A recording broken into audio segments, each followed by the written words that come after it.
August is like one of my favorite months because it's hot and because I like the heat.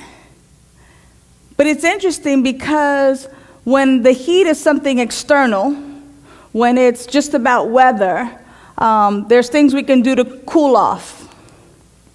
There are ways that we can cool down by maybe going indoors where there's air conditioning, jumping in a pool, going to the beach, doing something like that. But believe me when I tell you that when the theme for the month, this month is, it's hot, or it's hot in here, I'm not talking about the weather. I'm talking about situations in life where we might get hot, meaning filled with anger, or where situations are so close that we are steaming, or where situations are so close to home that it is personal, and it's hot, and it's uncomfortable, and we just don't feel right in our skin, and there's nothing that we can do to relieve that feeling, that sense of being uncomfortable, that sense of something has to change, something's got to give, we've got to move into a different location, to a different state of consciousness, to a different awareness. So when I'm talking about it's hot, I'm talking about recalling in your own mind for a moment situations that you wish you could have handled differently. It could be something that you're currently in. It could be something from the past. But as we explore The Eye of the Storm by Gary Simmons this month,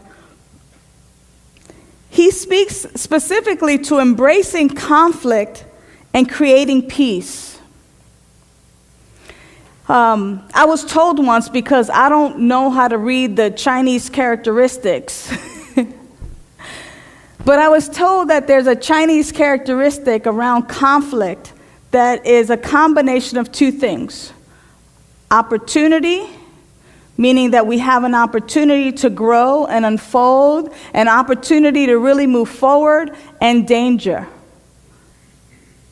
So opportunity and danger exist in conflict, in that characteristic, that Chinese characteristic of conflict. And when we think about conflict in our own life, we can definitely take a look at how it is indeed an opportunity to move forward, or it also presents this danger that if in fact we don't necessarily handle it correctly or handle it wisely or move into it from a state of consciousness of there's nothing opposing me and that life is for me and not against me, that in fact we're entering the danger zone. And that as we enter into that danger zone, things can go awry. And that as we enter that danger zone, if in fact we are reacting instead of responding, we are actually projecting into our future something that we may not want. See, as we look at the law of attraction and as we look at how life works, whatever it is that I'm thinking or being or doing now is a direct result of something that I was thinking or doing from my past. Where I am today is a direct result of my past. And what I do here right now directly influences my future. So it sets me up. What I do right here and right now, what I'm thinking right here, right now, what I create in my internal mind right here and right now sets up what's going to happen in the future. That's why the future is almost so easy to predict, Gary Simmons talks about. Because what it is that I'm doing now and what I'm setting up for myself right here is going to lay out in the future. That's why our prayer is so indeed powerful. Because that which we are focused upon is that which we receive. So it's almost like creating twice. As I create it here in my own consciousness, in my own state of being, then I create it externally. So it's created internally, and then it is created and manifested externally. And so when we look at conflict and when we look at creating peace, we have an opportunity to create peace from the current conflict that's occurring in our life. We have an opportunity to do that if, in fact, what we believe and what we know and what we practice is that there is nothing opposing us. When we know, when we believe and we live from this place that the universe is conspiring for my good. You see, too many times, only because we've been conditioned so, because we've been socialized to be this way, and then what we do is, instead of owning our own stuff, we just say, well, that's how I was raised, and that's what I was taught, so that's what I'm going to continue to do, because that's just the way it is. Our part in this is that we take at face value that which we were taught or socialized or conditioned to think and believe, and we wear it, we carry it with us, we live from that place instead of examining it and looking at it and seeing it for what it's worth. Does it really work? Are people really out to get me? Or is that something that I've been taught? Have I been watching too much television? Have I been brainwashed by society, by race consciousness, to believe that there is an otherness outside of the one power, one presence, one life that is God, that is having its expression in, through, and as my life? Am I really living from the place that my life is indeed that life that God is? Therefore, there is nothing that could ever oppose it.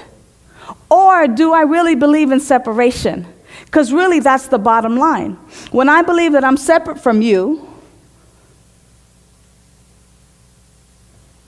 you talking to me? You talking to me?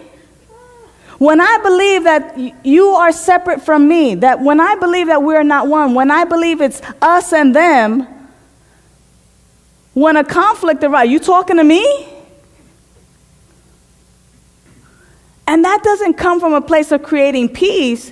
That comes from my deep instilled belief that we're separate. Because if indeed I believed that we were one, and that you are simply the way God is expressing beautifully and magnificently, I wouldn't come from that place of you talking to me. I would know that we're creating peace. I would know that there's harmony. I would know that there's love and kindness. I would know that there's abundance because I'm living from that place of oneness, because I'm steeped in this truth and this knowing. But it is indeed when we are not steeped in this idea of our oneness and our wholeness, that it has already been given, that our life is indeed that life that God is, and it is expressing in, through, and as each and every one of us beautifully and magnificently right now. It's when I am thinking something other than that, that when conflict arises, or seeming conflict arises,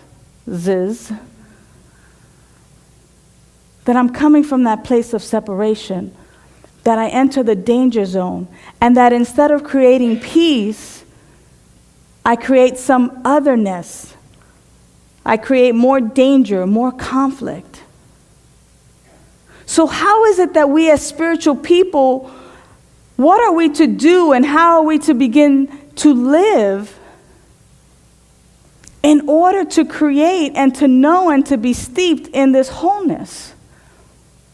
I was listening to my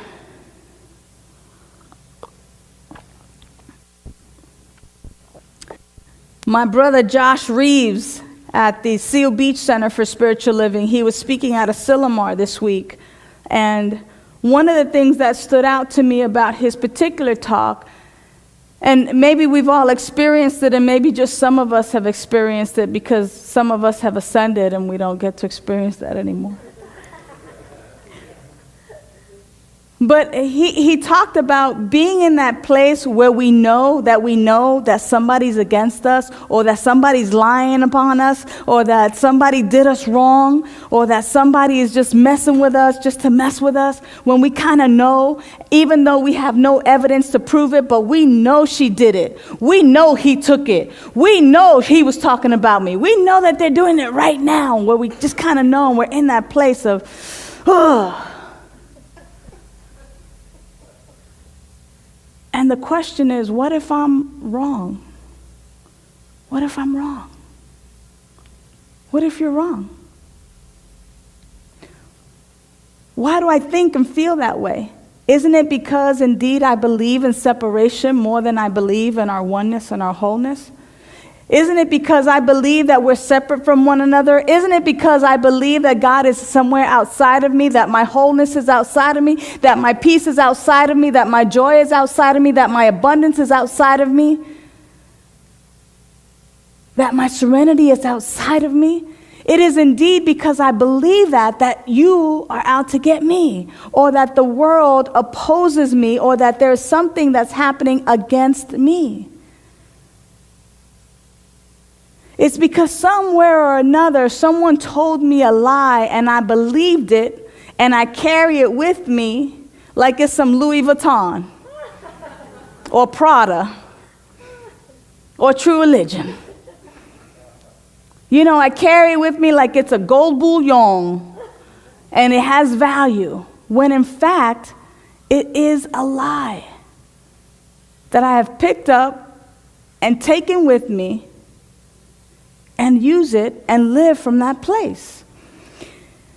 In the first chapter,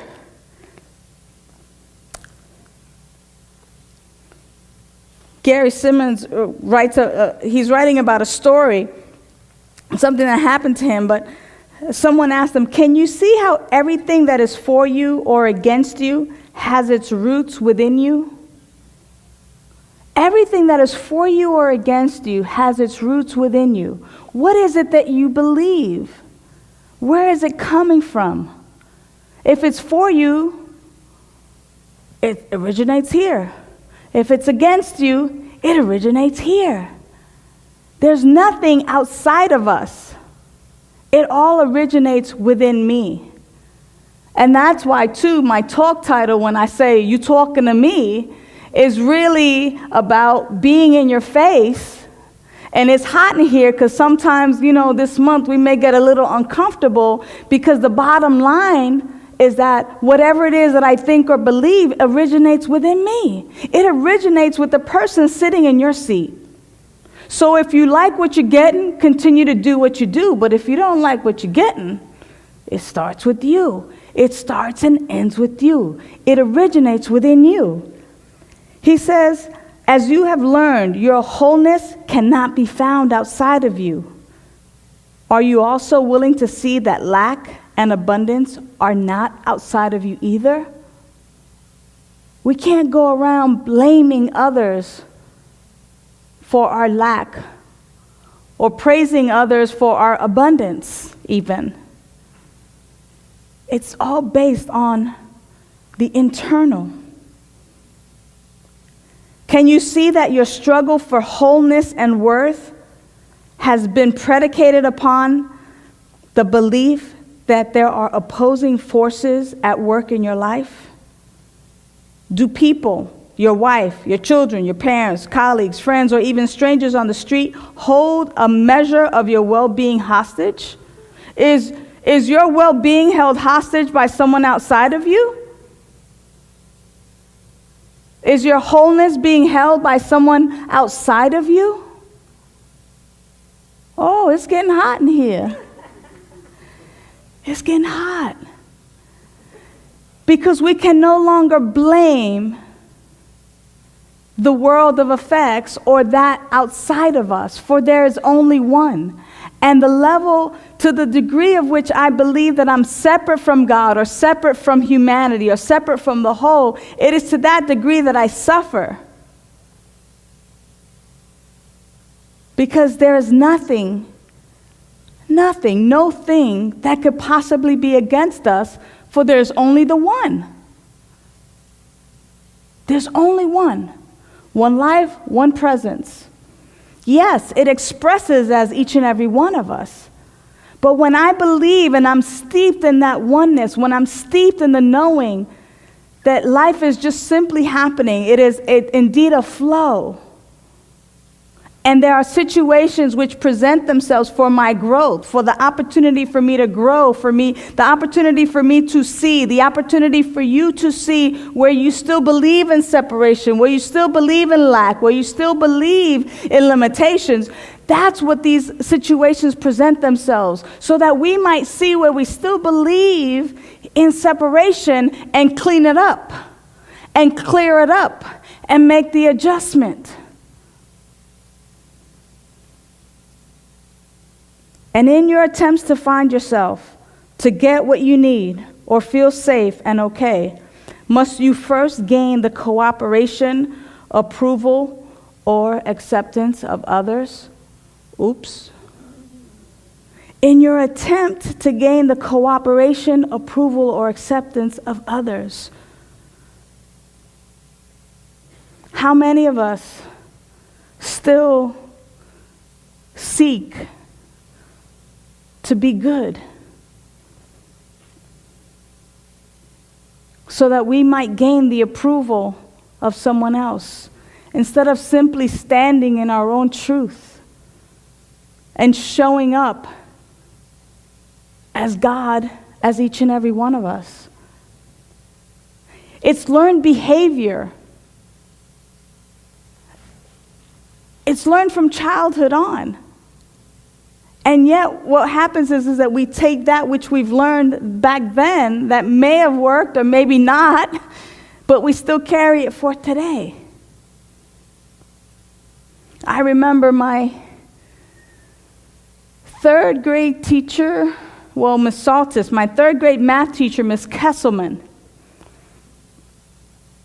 And I remember wanting to be so good. I was a chatterbox. Can you imagine that? Me, a chatterbox? I just, talking. And I remember one day it hit me that I wanted the approval of Miss Kesselman, my math teacher. And I remember she was handing out sheets of paper. She was coming to every desk. And I remember I was sitting up like this. And when she came and put that sheet of paper on my desk, I pledged to her, because I wanted her approval, Miss Kesselman, I'm not going to be a chatterbox no more. Wanting the approval, seeking outside approval. Where do we learn that from? As adults, what we have an opportunity to do now is through our spiritual practice to recognize the oneness, the wholeness, to recognize that right where we are, God is. That God has created us out of itself. Therefore, that which is true of God is true about us. To recognize and acknowledge and approve of ourselves. To recognize the oneness and the wholeness that it lives here, that potentiality is living in, through, and as me. And that I am created in such a unique way that I am not duplicable. You are not duplicable. There's only one you. God is expressing uniquely as you in this form, in this fashion, never to be repeated again in the same fashion. And instead of us reveling in that, being joyful in that, expressing fully in that, I'm trying to be like Jane. And Jane's trying to be like Robert. And Robert's trying to be like Ed. And Ed's trying to be like Jim. And Jim's trying to be like Sonny. And Sonny trying to be like Joe. Nobody's being themselves. You see what I'm saying? No one is just being and standing in that firmness, in that life, and that vigor, and saying, the life that I am is that life that God is. And I get to live it and express it in a beautiful and magnificent way, knowing that nothing can oppose me, because right where I am, God is. Right where I am, life is. Right where I am, eternality is. Right where I am, love, joy, beauty, magnificence is living in, through, and as me. I am it. It has already been given, and nothing can oppose it. Because if we were all doing the same, we would simply be recognizing and awakening to the truth of who we are. Therefore, our spiritual practice is so key and so important, because we indeed create conflict ourselves, thinking and believing and living from a place where somebody's out to get me, where there's an opposition or an opposing force, or resisting the flow of life itself. And we all know that what we resist persists. And that when we focus upon a particular thing, that is what is made manifest. So indeed, all of our great teachers, all of our avatars, have really stated that there's that you and God are a majority, because there's only the one. And it cannot oppose itself. Life cannot oppose itself. Life is always seeking to reveal itself, to express itself more fully. Mellow Day could not be contained. She's just seeking to express her divine self by running and doing and being. She's not trying to be a Doberman Pinscher. She's just being and expressing her Terry Pooh self. And so it is with us, that as we begin to really dive deep into our spiritual practice, into our prayer, into our meditation, where we begin to simply express through sacred service, through our tithing, through our giving, through our redistributing our good, we begin to enjoy our life as the life that God is. We begin to be steeped in this knowing that there's nothing that can separate my life from the life that God is. I've done this before, but I want you to point to the part of who you are where God ends and your life begins.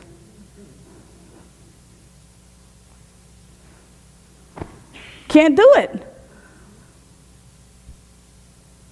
Because it's inseparable. Our life is this life that God is, and it has already been given. All has been given. So it is incumbent upon us to use each and every situation, whether we call it conflict, whether we call it opportunity, whether we think it's danger, to begin to create peace from the place of knowing that our life is that life that God is. Ernest Holmes says that there is one power, one life. That life is God. That life is perfect. That life is my life now. There's one life. That life is God. That life is perfect. That life is my life now. Now, in this moment. One life. And nothing opposes that life. Nothing, no thing. So where are the places that call you to believe or to think that something is against you? Is it that you're not getting the job that you want, the car that you want, the life that you want, the love that you want, the abundance that you want, the peace that you want, the peace of mind that you want, the health and wholeness that you want? I'm going to step into it and say that it starts from within. And that if you're not getting exactly what it is you want, that you take a look at how you believe that you are separate from your wholeness, how you are separate from your abundance, how you believe that you are separate from peace and peace of mind, how you're separate from joy or love. I will venture to step out and say how there are probably times where you say to a friend or a neighbor, see, I told you I was jacked up. I told you love just runs from me. You see, there goes another one. Bye-bye.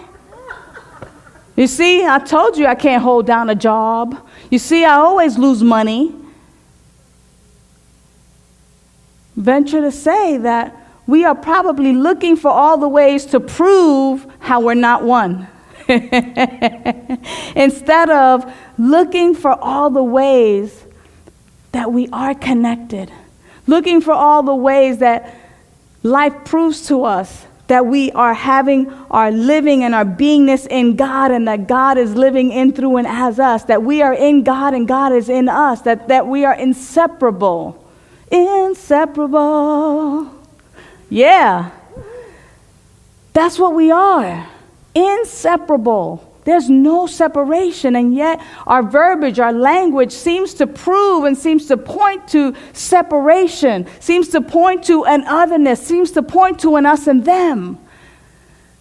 And this week, what I'm offering up is that we look at our language, that we look at all the ways that we're trying to prove some otherness, and that we switch that around and begin to say, see how abundant I am? I found a quarter on the floor. Look at that.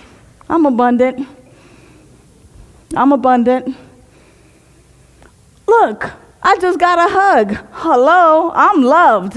And I am lovable. Hello. There it is. Look, that person smiled. I smiled back. Wow, we're one. Wow, I was able to get up and walk around today. I feel whole and healthy.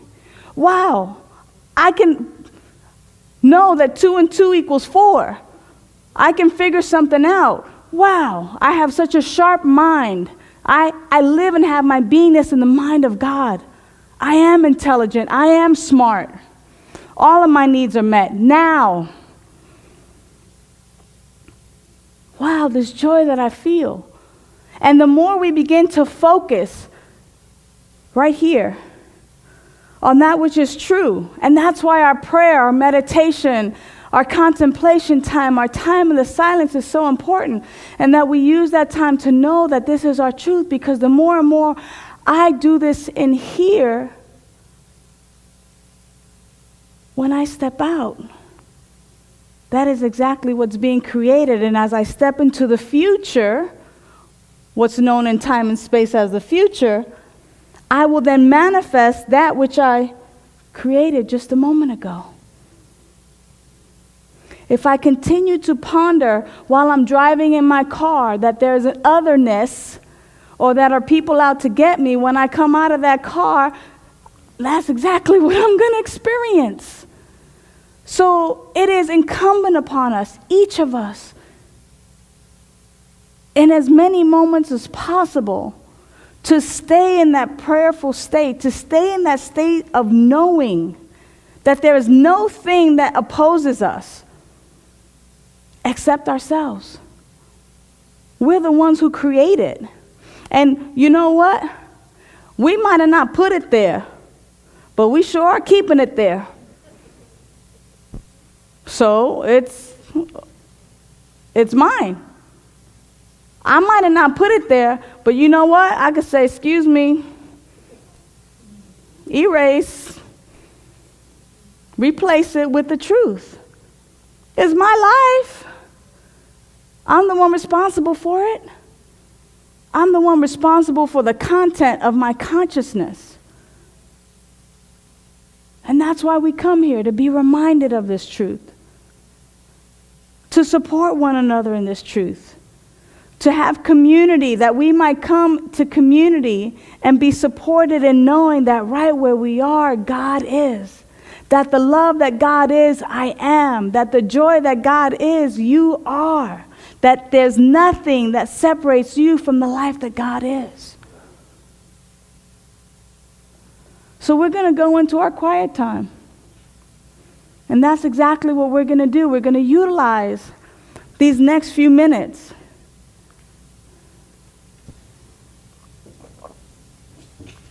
to see ourselves in the light of the truth that we are. So as the room becomes dim, that light is internal. And we're going to shine the light on the truth of who we are. That we are God expressing in this human body. That we are the way God shows up on this planet. That right where I am, love is. Right where I am, peace is. Right where I am, abundance is. Right where I am, wholeness is. That I am the wholeness that I seek. I am the peace that I seek. I am the love that I seek. I am the joy that I seek. I am the harmony that I seek. I am the power that I seek. I am the wisdom that I seek. I am. I am that which thou art, and thou art that which I am. There is no separation. So when seeming conflict arises for us, we are that place of peace. And we sit with that. I am that place of peace, that place of joy, that place of love, that place of wisdom. Right where I am, God is.